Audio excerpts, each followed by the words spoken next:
Hello, welcome to Peterson Wealth Services Point of View. I'm Billy Peterson. Thanks for joining me today. I will warn you, this video is going to be just a little bit longer. We're going to try to get through several points, but in light of the Thanksgiving holiday, first thing I want to say is thank you to all our clients out there who helped us grow this business to what it is today. You know, I started in this practice 25 years ago in the financial services industry.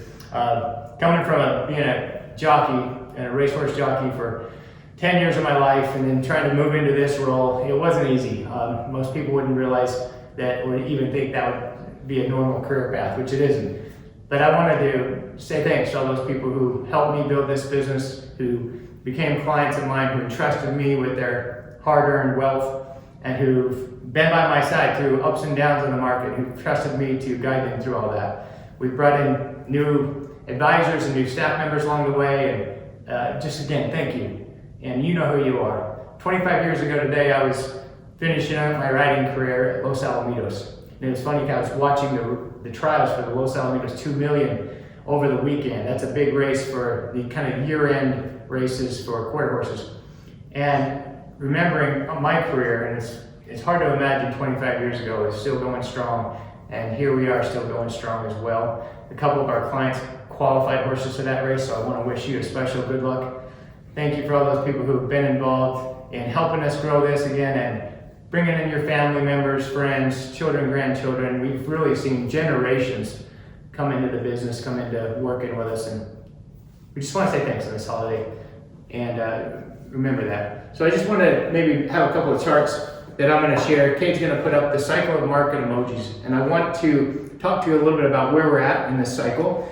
We've seen cycles. I've been through many in my 25-year career, and I don't believe that right now we're at any type of a euphoric stage. I think we're coming into the excitement or thrill stage, if you will. I don't even know if we're at that level though, because there's still so much pessimism in the market for equities. I'm talking about. A lot of clients are still sitting in cash.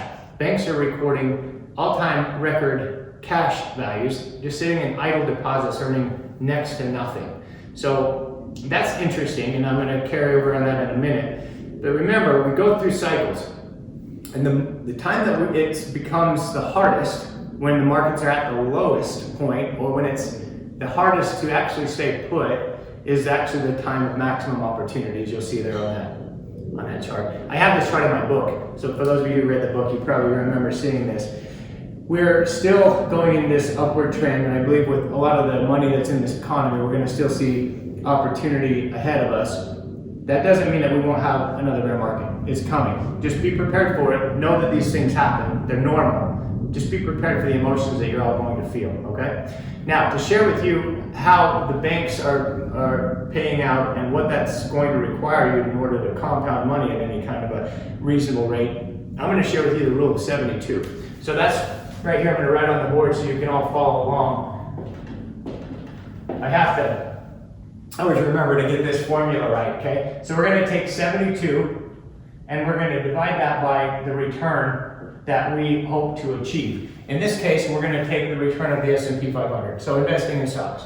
So we're going to say that's 10%. So 72 divided by 10% equals 7.2, right? And that's the number of years it takes to double your money. So it's a doubling. Rule of 72, just remember that it's a doubling period.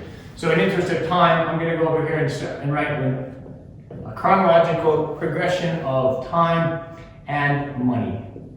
And I do this, and I'm going to use the same exact formula that I use for the kids when I teach this in our financial literacy boot camp. And we use the starting age of 14. And we use an amount that most of these kids can achieve is $2,000. So they start with that, and they put it into an investment that's going to earn 10%, hopefully some sort of equity mutual fund. Age 21, we've doubled it. All right, remember, we're using 7 years. At age 28, we've doubled it again. 35, we've doubled it. 42. So remember where we're going here with 32,000. 49, coincidentally, that's my age this year. 56, 128,000. 63, we've got 256. At age 70, that's not a bad little retirement nest egg, right? And age 77, guess what? Bingo. We become a millionaire. All by starting here with $2,000 and never really having to add anything. Just letting the market perform and do its work is a passive investment all the way through. Now I always tell people, imagine what would happen if you had been adding money all the way through your life. Imagine what would happen there. If you're too late, you haven't started at age 14, don't despair. You can still make this happen. You know, you're gonna have to start with more at different ages, right? But you can still become a millionaire and retire wealthy. And that's really the key. I like this example because you can learn from the doubling, you can understand what it takes and how your money can compound over time. It's always over time. Don't get swept up in the bubbles and the manias and the people that are getting rich quick. Those never work out. They work out for a small few, but then the rest of us end up paying the price, and you've seen that many times over. There's a great book called Devil Take the Hindmost. Read up on that. Interesting stuff. Right now we're sitting right here. This is a chart on interest rates. So this is the rate, and this is the basically the bond price. When I'm talking about bonds, I'm talking about rates and bonds prices. So we've come from a level of up here on interest rates since the 1980s or so, all the way down to, actually this is going to look more like this. We're at kind of all-time lows on rates and all-time highs on prices. Now, we see that inflation's out of the bag. We've talked about this before, right? Go back and watch all of our recent videos. We said inflation's going to be a problem. Even with the Fed talking about inflation not even existent, transitory, there's no problem with prices, it's for real, and I think you've all seen that. Last year they said it was going to be a 1.8%, now it's at 7%. So what we're saying is they're going to have to raise rates. They're certainly going to have to taper quicker, and that just means they're going to take money out of the economy slower, or they're going to continue to pump money in, but at a slower rate. And that's just called this tapering. You're going to hear a lot more about that in the next 12 months. Remember, as rates have to go back up, bond prices are going to go back down. That's why we've been talking for a long time with our clients about the dangers being a bond investor. I'm going to stop right there, but I want to bring Shaun up, and he's going to talk a little bit more about some of the areas that we see have an issue and some of the things that we're doing here as a firm to offset that. All right.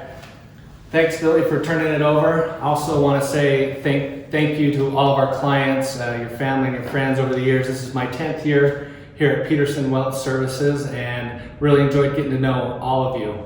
I'll jump right into things.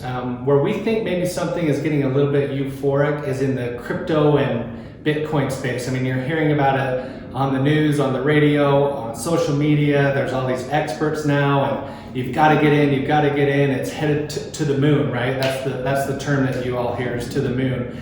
That to us is just a warning sign, and we've seen how these things play out. All these get rich quick and multi-millionaires and people retiring, and there are a few, like Billy said, but most people are going to get left holding the bag on that. So we're still being very cautious of that and not sold on it whatsoever. So we like to take the approach we've been taking for all these years. We want to invest in good companies that have earnings, that have good cash flow, they have good products, they have customers, they've got buildings, all those different things, none of which any cryptocurrency has. And I don't know how many thousands of now currencies they say are out there, cryptocurrencies are out there, but it seems like you're shot in the dark. So keep that in mind. That might come up over Thanksgiving dinner when you're talking politics and money and all that fun stuff. Also, maybe something you could talk about is this. Kate will put this on the screen, but we keep this in our conference room. It's timeless advice for all investors. It's from Warren Buffett, who we follow religiously. He's regarded as one of the best investors of our time. But you can read through these. But number one, I'll go through a couple of them here. Plan on living for a long time and save more for it. Oftentimes when we're sitting down with folks and we're saying, all right, let's map out your retirement plan. Life expectancy for a female is 93 and 90 for a male. They'll say, no way I'm living that long. We hear that all the time, but we are living that long. So plan for it. Cash is not always king.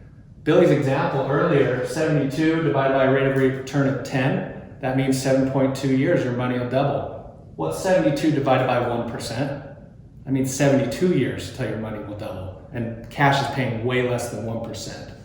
Number 3 here, harness the power of dividends and compounding. That goes again along with Billy's example. Having time and that compounding power is so important. Number 4, avoid emotional biases by sticking to your financial plan. Number 5, volatility is normal. Don't let it derail you. Number 6, diversification works. And number 7, staying invested matters. It's always darkest before the dawn.